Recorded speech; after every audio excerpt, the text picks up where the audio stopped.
அனைவருக்கும் வணக்கம். மலர் மருத்துவம். முதலில் என் தாய்க்கு நன்றி.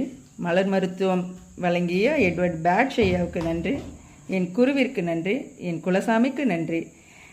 நான் இந்த மலர் மருத்துவம் பயில உதவிய மாமனிதருக்கு நன்றி.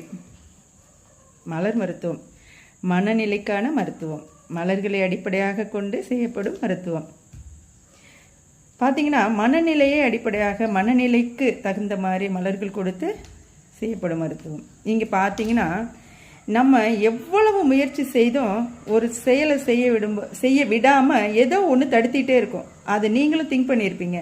நம்ம இவ்வளோ முயற்சி பண்ணுறோம், கடுமையாக எஃபர்ட் போட்டும் அது சிறப்பாக செய்ய முடியலையே அப்படின்னு நீங்களும் உங்களுக்குள்ள நிறைய கேள்விகள் தோன்றியிருக்கும். அதுக்கு எல்லாம் காரணமாக ஒன்று இருக்கும் இல்லையா? அது ஏதோ ஒன்று காரணம் இருந்து தான் தடை ஏற்படுது. அதுதான் கர்மான்னு சொல்லுவோம் இல்லையா?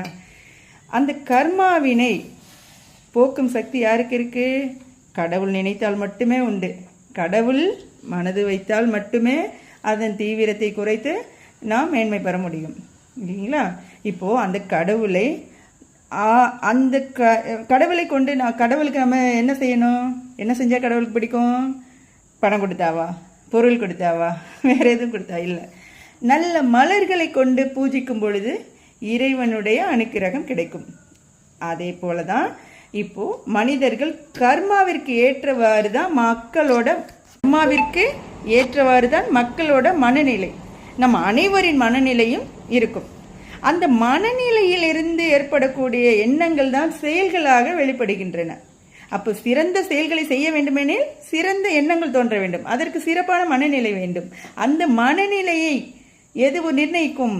கர்மா. அந்த சிறந்த மனநிலையை ஏற்படுத்தக்கூடியது கர்மா.